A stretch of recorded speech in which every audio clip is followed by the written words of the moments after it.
Hi everyone, welcome back to my channel. ನಾನಿವತ್ತು ಒಂದು simple ಆಗಿರೋಂತಹ recipe ತೋರಿಸ್ತಾ ಇದ್ದೀನಿ. ದಾಲ್ ಕಿಚಡಿ ಮತ್ತು ಮೊಟ್ಟೆ ಫ್ರೈ ತೋರಿಸ್ತಾ ಇದ್ದೀನಿ. ತುಂಬ ಈಸಿಯಾಗಿ ಮಾಡೋವಂಥದ್ದು. ನಮ್ಮ ತಾಯಿ ಯಾವಾಗಲೂ ಮಾಡ್ತಾಯಿದ್ರು. ಬೇಜಾರಾದಾಗ ಸಡನ್ನಾಗಿ ಜಲ್ದಿ ಆಗಲಿ ಅಂದಾಗ ಈ ಕಿಚಡಿ ಮತ್ತು ಎಗ್ ಫ್ರೈ ಮಾಡಿಕೊಡ್ತಾಯಿದ್ರು. ಅದನ್ನು ನಾನು ಮಾಡಿ ತೋರಿಸ್ತಾ ಇದ್ದೀನಿ. ಹೆಸರು ಬೇಳೆಯಲ್ಲೂ ಮಾಡ್ಬೋದು ಮತ್ತು ತೊಗರಿ ಬೇಳೆಯಲ್ಲೂ ಮಾಡ್ಬೋದು. ಒಂದು ಬಟ್ಲು ಅಕ್ಕಿಗೆ ನೋಡಿ, ಮನೆಯಲ್ಲೇ ಯೂಸ್ ಮಾಡೋಂಥ ಯಾವುದಾದ್ರೂ ಅಕ್ಕಿ ತೊಗೋಬೋದು ನೀವು. ಒಂದು ಬಟ್ಲು ಅಕ್ಕಿಗೆ ಅರ್ಧ ಕಪ್ನಷ್ಟು ತೊಗರಿಬೇಳೆ ತೊಗೊಳ್ತಾ ಇದ್ದೀನಿ. ಅದೇ ಕಪ್ ಮೆಜರ್ಮೆಂಟ್ನಲ್ಲೇ ಅರ್ಧ ಕಪ್ನಷ್ಟು ತೊಗರಿಬೇಳೆ. ಇವೆರಡನ್ನೂ ಸಹ ಒಂದು 2ರಿಂದ 3 ಸರಿನ ಚೆನ್ನಾಗಿ ತೊಳ್ಕೊಂಡು ಒಂದು ಲೋಟದಷ್ಟು ನೀರಿನಲ್ಲಿ ಅಥವಾ 2 ಲೋಟ 3 ಲೋಟ ನೀರಿನಲ್ಲಿ ನೆನೆ ಹಾಕಿ ಸ್ವಲ್ಪ ಹೊತ್ತು ಬಿಡಬೇಕು. ನಾವೇನು ಒಗ್ಗರಣೆ ಎಲ್ಲ ರೆಡಿ ಮಾಡ್ಕೊಳ್ಳೋಷ್ಟೊತ್ತಿಗೆ ನೆನೀತಾ ಇರಲಿ ಅದು.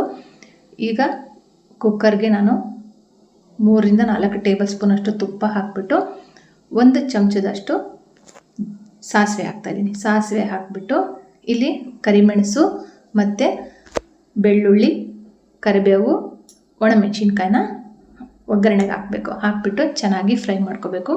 ಬೆಳ್ಳುಳ್ಳಿ ಒಂದು 3ರಿಂದ 4 ಅಂದರೆ ಒಂದು 3 ಗಡ್ಡೆ ತೊಗೊಂಡ್ರೆ ತುಂಬ ಚೆನ್ನಾಗಿರುತ್ತೆ, ಅಥವಾ 1-2 ಗಡ್ಡೆ ತೊಗೋಬೇಕು. 1 ಈರುಳ್ಳಿಯಷ್ಟು ಸಣ್ಣದಾಗಿ ಹೆಚ್ಕೊಂಡಿರೋದನ್ನು ನಾನು ಒಗ್ಗರಣೆಗೆ ಹಾಕ್ತಾಯಿದ್ದೀನಿ. ಹಾಕ್ಬಿಟ್ಟು ಚೆನ್ನಾಗಿ ಫ್ರೈ ಮಾಡ್ಕೋಬೇಕು.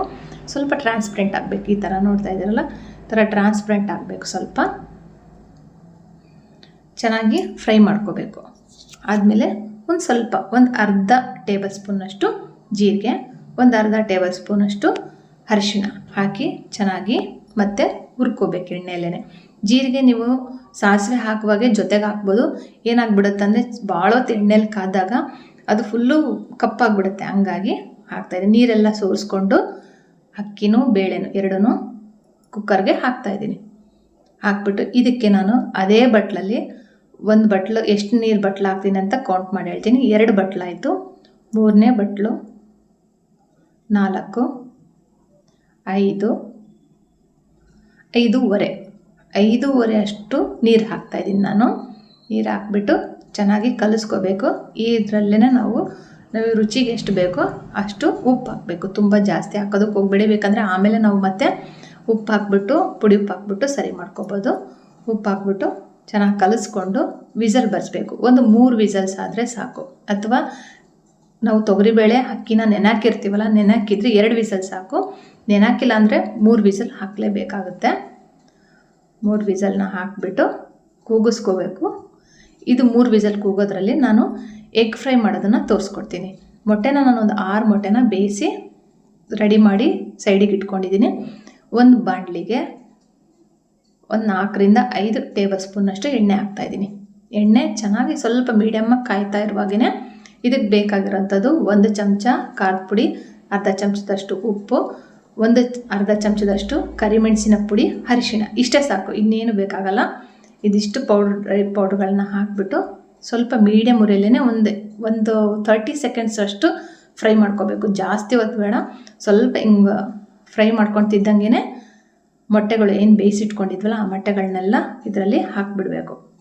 ಹಾಕಿಬಿಟ್ಟು ಚೆನ್ನಾಗಿ ಫ್ರೈ ಮಾಡ್ಕೋಬೇಕು. ಅದೇ ಸಣ್ಣ ಉರಿಯಲ್ಲೇ ಚೆನ್ನಾಗಿ ಫ್ರೈ ಮಾಡ್ಕೋಬೇಕು. ಇದನ್ನು ನಮ್ಮ ತಾತ, ನಮ್ಮ ಅಜ್ಜಿಯವರೆಲ್ಲ ತುಂಬ ಮಾಡ್ತಾಯಿದ್ರು. ಮೆಣಸಿನ ಸಾರು ಮಾಡಿದಾಗ ಈ ಫ್ರೈನ ಮಾಡಿ ಕೊಡೋರು. ತುಂಬ ಟೇಸ್ಟಿಯಾಗಿರ್ತಿತ್ತು. ನೀವೇನಾದರೂ ಮೆಣಸಿನ ಸಾರು ಮಾಡಿದಾಗ ಅಥವಾ ಬೇಳೆ ಸಾರು, ಬೇಳೆ ಕಟ್ಟು ಆ ಥರ ಏನಾದ್ರು ಮಾಡಿದಾಗ ಈ ಥರದ ಫ್ರೈನ ನೀವು ಮಾಡಿಕೊಡಿ. ಮಕ್ಕಳು ತುಂಬ ಇಷ್ಟಪಟ್ಟು ತಿಂತಾರೆ. ಬೇಳೆ ಸಾರು ಜೊತೆ ತುಂಬ ಚೆನ್ನಾಗಿರುತ್ತೆ, ಮಾಡಿಕೊಡ್ಬೋದು. ಮತ್ತು ಏನು ತುಂಬ ಖಾರನೂ ಇರೋದಿಲ್ಲ. ಮೆಣಸಿನ ಪುಡಿನೂ ಮಕ್ಕಳಿಗೆ ಮಾಡಿಕೊಡುವಾಗ ಸ್ವಲ್ಪ ಮೆಣಸಿನ ಪುಡಿ, ಖಾರದ ಪುಡಿನ ಸ್ವಲ್ಪ ಕಮ್ಮಿ ಹಾಕಿನೂ ಮಾಡಿಕೊಡ್ಬೋದು. ಇದು ನೀವು ಯಾವುದಕ್ಕೆ ಆದರೂ ಕಾಂಬಿನೇಷನ್ನು ಸೈಡ್ ಡಿಶ್ ಆಗಿ ನೀವು ತೊಗೋಬೋದು. ಮತ್ತು ಅದನ್ನು ಉಲ್ಟಾ ಮಾಡಿದ್ವಲ್ಲ, ಅದನ್ನ ಮತ್ತೆ ಸೀದೆ ಮಾಡಿಕೊಂಡು ಮತ್ತೆ ಒಂದು ನಿಮಿಷದಷ್ಟವರೆಗೂ ಚೆನ್ನಾಗಿ ಫ್ರೈ ಮಾಡ್ಕೋಬೇಕು. ನೋಡಿ, ಆ ಥರ ಕುದೀತಾ ಇರಬೇಕು. ಚೆನ್ನಾಗಿ ಎಣ್ಣೆಲೇ ಚೆನ್ನಾಗಿ ಫ್ರೈ ಆಗಬೇಕದು. ಇದಾಗ್ತಿದ್ದಂಗೆ ನಾವೇನು ಕುಕ್ಕರ್ನ ರೆಡಿ ಮಾಡಿ ಇಟ್ಕೊಂಡಿದ್ವಲ್ಲ ಅದು ಕೂಗಿ ತಣ್ಣಗಾದ್ಮೇಲೆ ನಾನು ಮತ್ತೆ ಅದು ನೆಕ್ಸ್ಟ್ ಏನು ಮಾಡಬೇಕಂತ ನಾನು ನಿಮಗೆ ತೋರಿಸ್ತೀನಿ.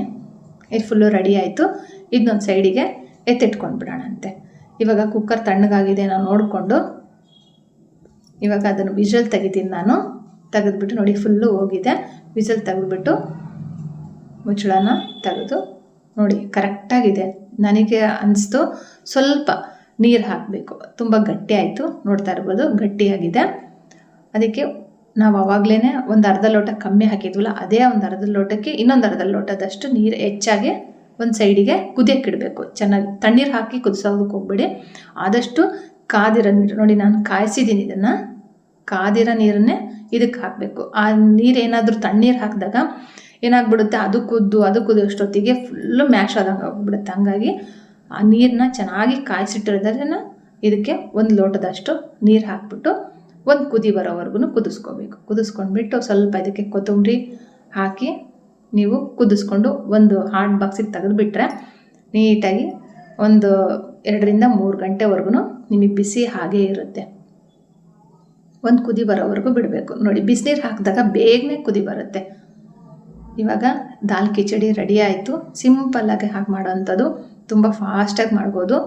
ಒಂದು ಕಡೆ ಮೊಟ್ಟೆ ಬೇಯಿಸ್ಕೊಂಡು ಒಂದು ಕಡೆಗೆ ಇದನ್ನ ಇಟ್ಬಿಟ್ರೆ ಮೊಟ್ಟೆ ಬೇಯೋದ್ರಲ್ಲಿ ಇದು ಆಗುತ್ತೆ. ಮೊಟ್ಟೆ ಬೇಯಿಸಿರೋದನ್ನು ತೆಗೆದು ಫ್ರೈ ಮಾಡ್ಕೊಳೋಷ್ಟೊತ್ತಲ್ಲಿ ಇದು ತಣ್ಣಗಾಗಿ ವಿಸಲು ಸಹ ಹೋಗಿರುತ್ತೆ. ಎರಡನ್ನೂ ಬಿಸಿ ಬಿಸಿ ಇದು ಹಾಕ್ಕೊಂಡು ಈ ಮಳೆಗಾಲದಲ್ಲಿ ನೈಟ್ ಹೊತ್ತು ದಾಲ್ ಕಿಚಡಿ ತಿಂದರೆ ತುಂಬ ಸೂಪರಾಗಿರುತ್ತೆ. ಒಂದು ಸರಿ ಟ್ರೈ ಮಾಡಿ ನೋಡಿ. ಹಾಗೆ ಚೆನ್ನಾಗಿ ಬಂತು ಅಂದರೆ ಕಮೆಂಟ್ ಬಾಕ್ಸ್ನಲ್ಲಿ ತಿಳಿಸಿ. ತುಂಬ ಚೆನ್ನಾಗಿರುತ್ತೆ. ಫ್ರೈ ಮಾತ್ರ ಮೊಟ್ಟೆ ಫ್ರೈ ಮಾತ್ರ ಕಂಪಲ್ಸರಿ ಒಂದ್ಸರಿ ಮಾಡ್ಕೊಂಡ್ಬಿಟ್ಟು ಹೇಗೆ ಬಂದಿದೆ ಅಂತ ಕಮೆಂಟ್ ಬಾಕ್ಸ್ನಲ್ಲಿ ತಿಳಿಸಿ. ನೋಡಿ, ಈ ವಿಡಿಯೋ ನಿಮ್ಗೆ ಇಷ್ಟ ಆಗಿದರೆ ಲೈಕ್ ಮಾಡಿ, ಶೇರ್ ಮಾಡಿ, ಕಮೆಂಟ್ ಮಾಡಿ. ಹಾಗೆ ಹೊಸಬ್ರಾಗಿದ್ದರೆ ಚಾನಲ್ನ ಸಬ್ಸ್ಕ್ರೈಬ್ ಮಾಡೋದು ಮಾತ್ರ ಮರಿಬೇಡಿ. ಆದಷ್ಟು ಶೇರ್ ಮಾಡಿ, ಲೈಕ್ ಮಾಡಿ. Thank you for watching. Thank you.